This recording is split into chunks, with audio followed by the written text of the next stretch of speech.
I'm covering walking bass lines, and this is going to be the first video in a series of 4 videos where I start at the very beginning with the most simple possible bass line that you can have, and then gradually increase the difficulty and sophistication of the routines that I'm going to give you so that eventually you're playing walking bass lines through entire tunes. So here's a quick demo of the first chorus of Autumn Leaves, where I'm taking a number of these sequences that I'm going to be giving you and applying them in an improvisational way over the first chorus of Autumn Leaves. So if you're ready to get your walking bass lines together, stick around and we're going to get into it, starting with the most simple possible bass line that you can do first.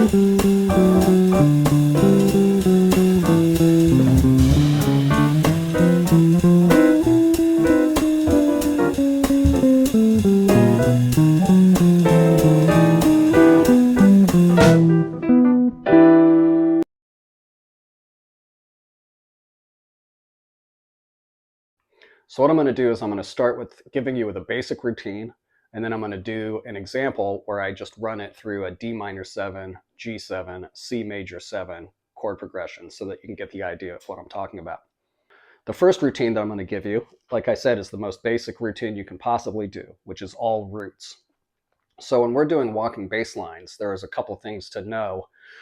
If you listen to the records, you'll notice that the bass players basically keep the pulse in a jazz situation. So what they're doing is, for the most part, they're hitting quarter note beats. They have a quarter note feel, and it's also in a swing feel, so they're swing eighths. You're going to need to know that. You're going to need to have some familiarity with listening to jazz just so you can get the feel of it and understand what you're even hearing or trying to do. You're also going to definitely need to know your arpeggios. If you're not solid on your arpeggios, then I wouldn't continue with this video at all. It's not going to do you any good. But if you're solid on your arpeggios, that's all you need to know.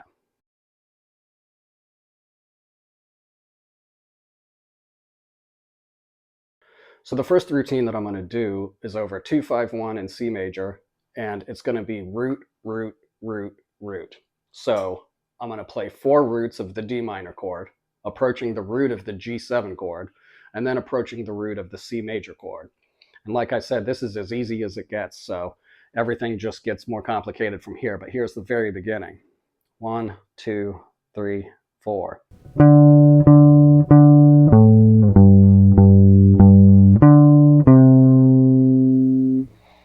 And that's it.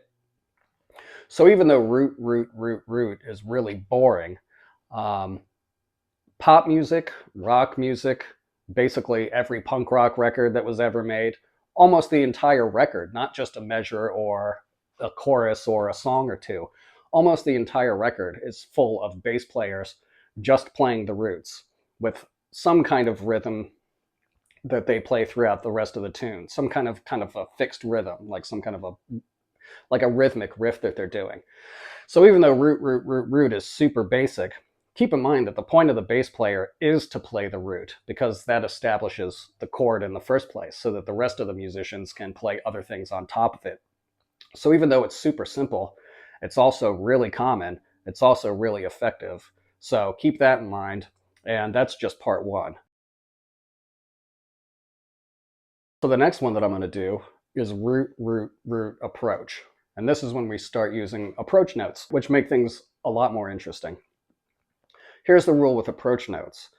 You can approach a target tone, and that target tone is usually going to be a chord tone of the next chord you're going to. You can approach that target tone from a whole step above the tone, from a whole step below the tone, from a half step above the tone, or from a half step below the tone. So here's an example over 2-5-1 in C major where I'm using root, root, root approach. And I'm going to start with diatonic approach notes from above. 1, 2, 3, 4.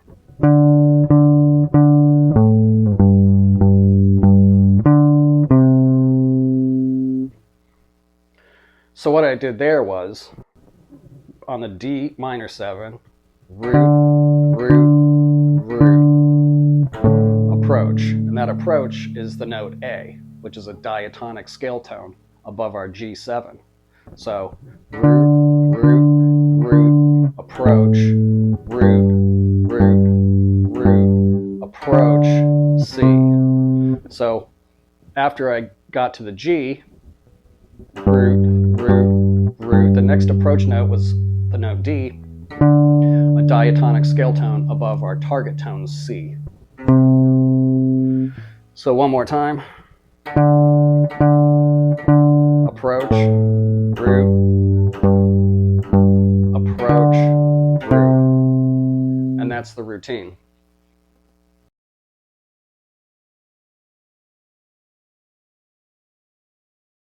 So at this point in the video, now that you have a couple of routines, what you want to think about is how to practice these routines. If you just stick to 2-5-1 and C major, it's going to get boring and you're going to overestimate how good you are at these routines. So what you want to do, because when you're playing through a tune at tempo, it gets a lot harder. So 2-5-1 and C major is super easy. So what you want to do to make sure you don't overestimate your ability to do this well, start with 2-5-1 in major, then start with something like a turnaround, like a 4-measure turnaround. So you could use 1-6-2-5 in major or minor. You could do 1-4-3-6. You could do 2-5-1-6. You could do 2-5-1-5. Any kind of turnaround like that. Any kind of cycle. I call them cycles. Any kind of cycle like that, start practicing it. 3-6-2-5. Let's see, what's an example real quick? So if I'm doing root, root, root approach with a 3-6-2-5, it'll sound like this.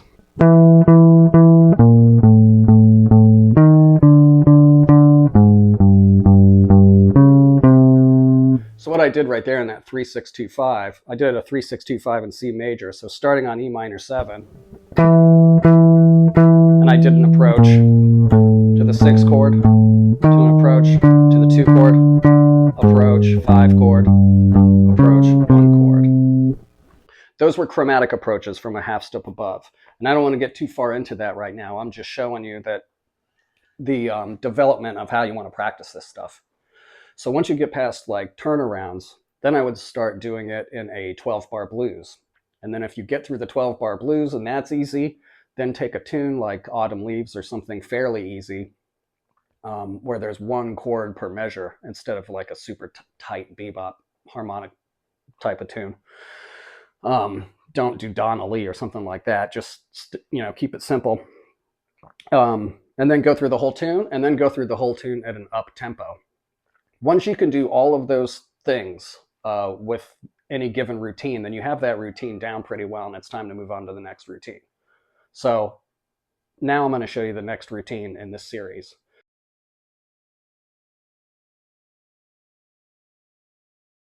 So we just went over root, root, root, root. We went over root, root, root approach. We went over how to implement and practice these routines in a way that allows you to develop them and also make sure that you have them down well enough. And now I'm going to get into the last routine for today, which is going to be root, approach, root, approach. Now we start bringing in some more movement. So again, with the approach tones, you can approach chromatically, you can approach diatonically. You can approach by half step, you can approach by whole step, from above or from below. So this starts to create a lot of combinations. And what you'll want to do is spend time working on coming up with as many of these combinations as you can. There's no way I'll be able to show you. You'll see as this video develops, I'm not going to be able to show you all the possible combinations. It would take forever. So, and that's part of the fun of it also, is coming up with your own combinations, your own ways of getting from point A to point B. So this is going to be root, root, root approach, or I'm sorry, root, approach, root, approach. So we're going to start with the root, and then we're going to do an approach note that goes back to the root. Then we're going to do another approach note that goes to the root of the next chord in the next measure. So on D minor, G7, C, it would look something like.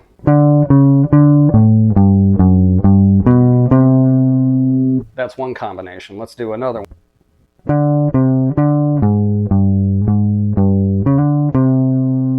Okay, or let's see.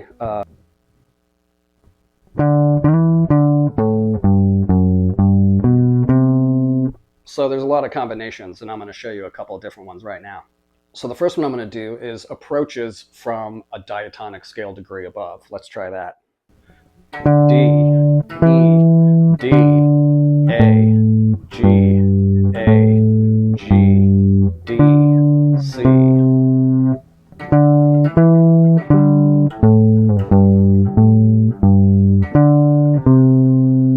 So that's if you do all diatonic approaches from a whole step above. Let's do a diatonic approach from below. D, C, D, F, G, F, G, B, C. So those are all diatonic scale tones from below. So one more time, diatonic approaches from below.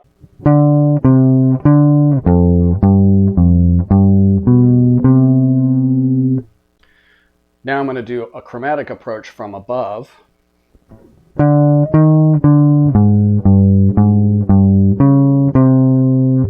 D, E flat, D, A flat, G, A flat, G, D flat, C. Now I'm going to do a half step approach note from below. 1, 2, 3, 4.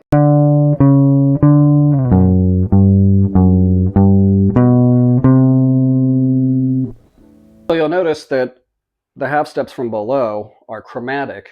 D, D flat, D, F sharp, G, F sharp, G, B, C. All of those were chromatic approaches from below, except for the B going into C. So I wouldn't get super fixated on whether or not it's chromatic.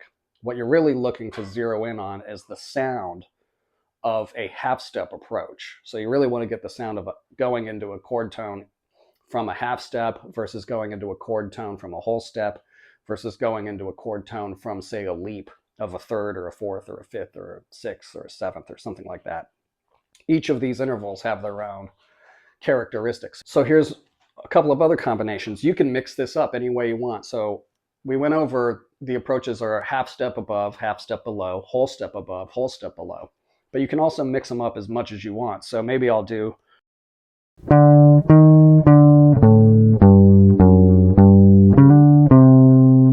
on that one I did D, half step above, back to D, whole step above to G, half step below to G, whole step above to C.